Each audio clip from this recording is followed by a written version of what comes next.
Hello అండి, అందరికీ నమస్కారం. ఈరోజు మనం కేకే భాగ్యశ్రీ గారు రచించిన వ్యాపకం అనే ఓ చక్కటి కథను విందాం. ఇక కథలోకి వెళ్దాం. తాతయ్య గారికి పదవి విరమణ శుభాకాంక్షలు చెప్పు, పక్కవాట వాళ్ళ అమ్మాయి తన 4 ఏళ్ల కూతురుతో చెప్తుండగా విని నవ్వుకున్నాడు కృష్ణమూర్తి. పదవీ విరమణ చేస్తున్నందుకు శుభాకాంక్షలు తెలపాలా? నిజానికి రిటైర్ అవుతున్నందుకు కండోలెన్సెస్ తెలియజేయాలి. అన్ని రోజుల పాటు ఉద్యోగ విధులను సక్రమంగా నిర్వర్తించిన మీదట నువ్వు ఉద్యోగం చేయడానికి అనర్హుడివి అంటూ ముద్ర వేసి ఇంట్లో కూర్చోబెట్టడం విచారకరం కాక మరేమిటి? కృష్ణమూర్తి పెదాల మీద అంతవరకు కొలువైన చిరునవ్వు హఠాత్తుగా ఆగిపోయింది. మరి 2 నెలల్లో తను కూడా రిటైర్ అయిపోతున్నాడుగా. అప్పుడు తను ఇంట్లో గోల్డ్ గిల్లుకుంటూ కూర్చోవాలి. ఎలా తోస్తుంది? ఖాళీ సమయాన్ని ఏ విధంగా గడపాలి? పనిలేనివాడి బుర్ర దయ్యాల కార్ఖానా అన్నట్టుగా తన మెదడు తయారవుతుందా? నోనో, ఎన్నటికీ అలా కానివ్వడు. అసహనంగా తల విదిల్చాడు కృష్ణమూర్తి. ఏదో విధంగా తనకు దొరికిన సమయాన్ని సద్వినియోగపరుచుకుంటాడు. ఏమండి, త్వరగా స్నానం చేసిరండి, టిఫిన్ రెడీ. మళ్లీ లేట్ అయిందంటూ ఒకటే చిందులు తొక్కుతారు. వంటింట్లోంచి అరిచింది సావిత్రి. ఎంత? ఇంకొక 2 నెలలు. ఆ తర్వాత ఆమెకి రన్నింగ్ రేసులు ఉండవు. ఆలోచనలు చెదిరిన కృష్ణమూర్తి గబగబా లేచి స్నానానికి వెళ్లాడు. అతడు స్నానం చేసి వచ్చేసరికి ప్లేట్లో దూదుల్లాంటి వేడివేడి ఇడ్లీలు, కొబ్బరి చట్నీ, కారప్పొడి, పక్కనే చిన్న గిన్నెలో వెన్న కాచిన నెయ్యి అన్నీ సిద్ధం చేసింది సావిత్రి. ఇడ్లీ త్రుంచి నోట్లో వేసుకుని భార్య వైపు చూశాడు కృష్ణమూర్తి. పనిభారం వలన కలిగిన అలసటతో ఆమె ముఖం వాడిపోయి ఉంది. ఆమెను చూస్తే జాలేసింది ఆయనకి. అతడి ప్లేట్లో మరి 2 ఇడ్లీలు వడ్డించి వేడివేడిగా పొగలు కక్కుతూ గుమగుమలాడుతున్న ఫిల్టర్ కాఫీ తీసుకొచ్చి టేబుల్ మీద పెట్టింది సావిత్రి. తనకేం కావాలో అత్యంత శ్రద్ధాశక్తులతో అమర్చి పెడుతున్న అర్ధాంగి మీద అనురాగం వెల్లువై పొంగుకొచ్చింది కృష్ణమూర్తికి. అమ్మా ఇందిరా, నీకు విష్ణుకి పింకీకి కూడా బాక్సులు రెడీ చేశాను. వరండాలో కూతుర్ని స్కూల్కి తయారు చేస్తున్న కోడలతో నెమ్మదిగా చెప్పింది సావిత్రి. అయిపోయింది అత్తయ్య గారు, ఈ రాకాసి ఎంతకీ తెవలటం లేదు, ఏం చేయమంటారు? జడలు వేయించుకోనని మారం చేస్తున్న కూతురి వీపు మీద 2 బెరువులు వేస్తూ బదులిచ్చింది ఇందిర. పాపం, సావిత్రి కాళ్ళకి చక్రాలున్నట్టుగా గిరిగిరా తిరుగుతూ అందరికీ అన్నీ అమరుస్తుంది. అలాగని కోడలి పిల్లని తప్పు పట్టేందుకు లేదు. అవకాశం ఉన్నంత మేరకు ఆ అమ్మాయి పనిచేస్తుంది. విష్ణు 8 అయ్యేసరికి బయలుదేరిపోతాడు. ఆ వెనకాలే ఇందిర పింకీని స్కూల్లో దింపేసి అట్నుంచటే ఆఫీస్కి వెళ్ళిపోతుంది. వీళ్ళందరికీ 8 లోపు వండి వార్చి టిఫిన్లు పెట్టి బాక్సులు కట్టి అందించే పూచి సావిత్రిది. మధ్య మధ్య 70వ వడిలో పడిన తన మాతృదేవత మహాలక్ష్మమ్మకి కావలసినవన్నీ అందిస్తూ అప్పుడప్పుడు ఆమె చేత 4 చీవాట్లు తింటూ యథాశక్తి కష్టపడుతోంది. అటు కోడలికి ఇటు అత్తగారికి ఇద్దరికీ సేవ చేసే మహద్భాగ్యం సావిత్రి పొందింది. ఆమె సంధియుగానికి ప్రతినిధి అనుకున్నాడు కృష్ణమూర్తి. అందుకే తాను రిటైర్ అయిన తర్వాత పెళ్లానికి ఇంటి పనిలో వంట పనిలో సహాయం చెయ్యాలి. మనవరాల్ని స్కూల్కి దిగబెట్టాలి. ఇంట్లో ఇక ఎవరికి ఎలాంటి కష్టం కలగకుండా చూసుకోవాలి. తను ఇన్నాళ్లు వృత్తి వ్యవహారాల్లో ఒత్తిడిల వలన అటు తల్లితో గాని ఇటు భార్యతో గాని ఎక్కువసేపు గడవలేకపోయాడు. ఇక మీదట సాధ్యమైనంత ఎక్కువ సమయం వారి కోసం వెచ్చించి వారికి ఆనందాన్ని కలగజేయాలి. అలాగైతేనే పదవి విరమణానంతరం తనకు లభించే ఖాళీ సమయాన్ని సద్వినియోగపరుచుకోగలడు. ఆ సాయంత్రం తన మనసులోని మాటను ప్రియమిత్రుడు పద్మనాభంతో చెప్పాడు కృష్ణమూర్తి. అతగాడు అదొక రకంగా నవ్వాడు. ఆ నవ్వులో మర్మమేమిటో కృష్ణమూర్తికి బోధపడలేదు. పద్మనాభం కృష్ణమూర్తి కన్నా 6 నెలలు పెద్దవాడు. తాజాగా రిటైర్ అయినాడు. పదవి విరమణానంతరం అతడి అనుభవాలేంటో తెలుసుకోవాలన్న ఆసక్తి కనబరిచాడు కృష్ణమూర్తి. తినబోతూ రిచెందుకు, నువ్వు రిటైర్ అవుతావుగా, నర్మగర్భంగా అన్నాడు పద్మనాభం. కృష్ణమూర్తి రిటైర్ అయ్యాడు. ఫంక్షన్ చాలా గ్రాండ్గా జరిపి 6 తులం ఎత్తు బంగారు ఉంగరం బహుకరించారు ఆఫీస్ స్టాఫ్. దండలు వేసి సాలువాలు కప్పి పూల బొకే చేతికిచ్చి సత్కరించారు. ఆ సభకి కృష్ణమూర్తి కుటుంబ సభ్యులందరూ హాజరయ్యారు. రేపటి నుంచి తన ప్రవర్తించే తీరు చూసి వాళ్ళందరూ ఆశ్చర్యపడాలి, ఆనందంతో పొంగిపోవాలి. అందరూ తనని మెచ్చుకోవాలి. నిద్రపోయే ముందు ఇవన్నీ పదే పదే మదిలో మననం చేసుకున్నాడు కృష్ణమూర్తి. గడియారం 5 కొట్టింది. సావిత్రి నిద్రలేచి సూత్రాలు కళ్ళకద్దుకుని మంచం దిగింది. మరి కాసేపు పడుకోరాదు, ప్రేమగా అన్నాడు అలారం మోతకి మెలకు వచ్చిన కృష్ణమూర్తి.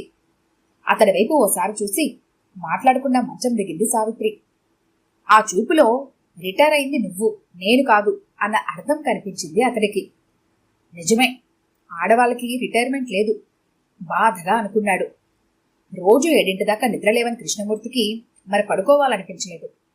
లేచి కాలకృత్యాలు తీర్చుకొని వంటగదిలోకి దూరాడు. అతడికి కాఫీ కల్పించి కూరగాయల బుట్ట, కత్తిపీట ముందేసుకుని కూర్చుంది సావిత్రి. ఆ లోపు ఇంద్ర కూడా నిద్రలేచి ఇల్లు గుమ్మాలు తుడిచి కూతురు లేపి చదివించసాగింది.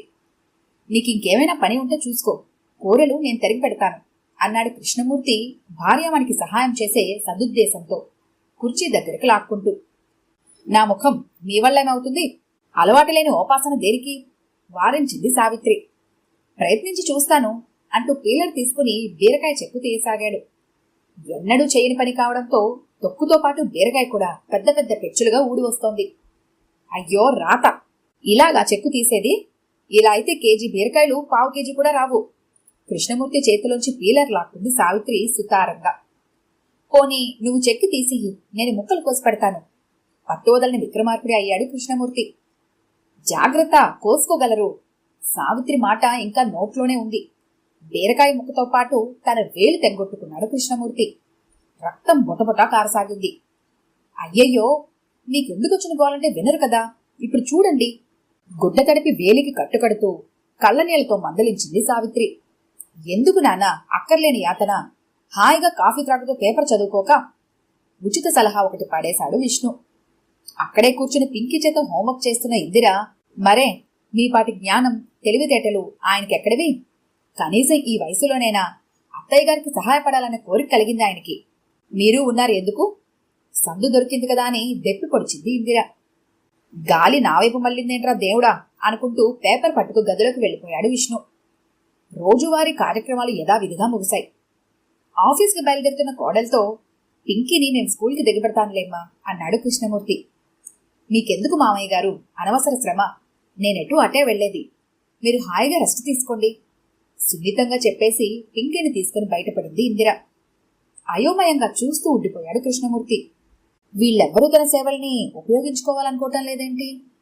వంటింటి పని చక్కబెడుతున్న సావిత్రితో, త్వరగా పని చేసుకురాబోయ్, నీతో కబుర్లాడి చాలా రోజులైంది అన్నాడు కృష్ణమూర్తి. అతడి వైపు చొరచొరా చూస్తూ, మీతో కబుర్లాడే తీరుబాటు నాకెక్కడిది? 11 గంటలకి విశాలాక్షి పిన్నిగారింట్లో సాయిబాబా భజనుంది, నేను వెళ్ళాలి. అన్ని వండి టేబుల్ మీద పెట్టాను, నే వచ్చేలోపు ఆకలైతే పెట్టుకు తినండి అంది సావిత్రి. హతాశుడయ్యాడు కృష్ణమూర్తి. ఇంట్లో వారి వైఖరి జీర్ణించుకోలేకపోతున్నాడు. పోనీ సావిత్రి వెళ్తే వెళ్ళింది, అమ్మతో మాట్లాడి చాలా రోజులైంది. మనసు విప్పి పసితనపు ముచ్చట్లన్నీ గుర్తు చేసుకోవాలి. హాల్లో సోఫాలో కూర్చుని టీవీ చూస్తున్న మాతృమూర్తి సన్నిధికి చేరుకున్నాడు కృష్ణమూర్తి. ఆమె పక్కనే ఆసీనుడవుతూ, అమ్మా అంటూ భక్తిగా పిలిచాడు. ఏమిట్రా కృష్ణుడు? టీవీ స్క్రీన్ మీద నుంచి చూపు తిప్పకుండానే ప్రశ్నించింది ఆవిడ. కాసేపు ఏదైనా కబుర్లు చెప్పమ్మా. అమ్మ దగ్గర తాయిలం కావాలని మారం చేసే పసిపిల్లాడిలా గారాలు పోయాడు కృష్ణమూర్తి. ఉండరా కృష్ణుడు, మా టీవీలో గృహలక్ష్మి సీరియల్ వస్తోంది, కాసేపు నన్ను కదిలించుకో. అధికారం ఉట్టిపడే స్వరంతో ఆజ్ఞ జారీ చేసింది మహాలక్ష్మమ్మ. షాక్ మీద షాక్. కన్నతల్లి దగ్గర అదే తిరస్కారం ఎదురయ్యేసరికి తట్టుకోలేకపోయాడు కృష్ణమూర్తి. మాట్లాడకుండా వెళ్లి తన గదిలో మంచం మీద పడుకొని ఆలోచనలో పడ్డాడు. తగినంత సమయం దొరక్క ఇన్నాళ్లుగా వారితో గడిపే వీలు పోగొట్టుకున్నానని అల్లల్లాడాడు అతను. తీరా తరుణం కుదిరి తలపులు పంచుకుందామంటే వీళ్ళేంటి ఇలా ప్రవర్తిస్తున్నారు? రిటైర్ అయిన భర్తతో మనసు విప్పి మంచి చెడు మాట్లాడేందుకు తీరికలేని వ్యాపకాలు సావిత్రివి. ఉరుకులు పరుగుల జీవితం కొడుకు కోడళ్లది. మనవరాలతో సరదాగా గడపాలంటే అంతకన్నా బిజీ బ్రతుకు ఆ పాపది. తల్లి సంగతి సర్వే సరి, ఇవి ఉంటే అన్నపానాదులు సైతం అక్కర్లేదు. ఎవరు తన అంతరంగాన్ని అర్థం చేసుకోరే? అలసి సొలసని తన మనసుని సేద తీర్చే ప్రయత్నం చేయరే? ఆవేదనతో గుండె బరువెక్కింది కృష్ణమూర్తికి. పదవి విరమణ చేయబోయేవారికి శుభాకాంక్షలు ఎందుకు చెప్తారో బోధపడింది అతడికి. అంతేకాదు, పదవి విరమణానంతర జీవితం గురించి పద్మనాభాన్ని ప్రశ్నించినప్పుడు అతడెందుకు నవ్వాడో కూడా అవగతమైంది. ఇప్పుడేం చెయ్యాలి? జీవితాన్ని ఆక్రమించబోతున్న శూన్యాన్ని ఎలా పారద్రోలాలి? కిం కర్తవ్యం? తప్పు నీదేరా కృష్ణ అన్నాడు పద్మనాభం జోబులోంచి పొడుం డబ్బా తీసి ఓ పట్టు పడుతూ. నాదా, అయిన వాళ్లతో కాసేపు హాయిగా గడపాలని కోరుకోవడం కూడా నేరమేనా? తెల్లబోయాడు కృష్ణమూర్తి. ముమ్మాటికి నొక్కి వక్కానించాడు పద్మనాభం. కృష్ణమూర్తి మాటలకు చిన్నగా నవ్వుతూ, అను అను, నువ్వు కూడా నన్నే అను. ఎవరికి ఏ సహాయం చేయాలనుకున్నా అక్కర్లేదని దూరంగా నెట్టేస్తున్నారు. అర్ధాంగితో ఆహ్లాదంగా గడపాలనుకుంటే భజనలు పూజలు అంటూ ఊళ్ళు పట్టిపోతుంది ఆవిడ. కనీసం అమ్మైనా నా బాధ అర్థం చేసుకుని ఓదార్పునిస్తుందా అంటే అదీ లేదు. ఆవిడికి 24 గంటలు టీవీతోనే కాలక్షేపం. కళ్ళంట నీళ్లు తిరగ్గా అక్కసుగా పలికాడు Krishnamurthy. Cool down Krishna, cool down. స్వాంతన చేకూర్చే ఉద్దేశంతో వీపు తట్టాడు పద్మనాభం. తనని తాను నిభాయించుకున్నాడు కృష్ణమూర్తి. ప్రాణ స్నేహితుడి ముందు మనసులో వ్యధ చెప్పుకున్నాక మనసు కాస్త తేలిక పడింది. నువ్వేమనుకోనంటే ఒక్క మాటరా కృష్ణ అన్నాడు పద్మనాభం.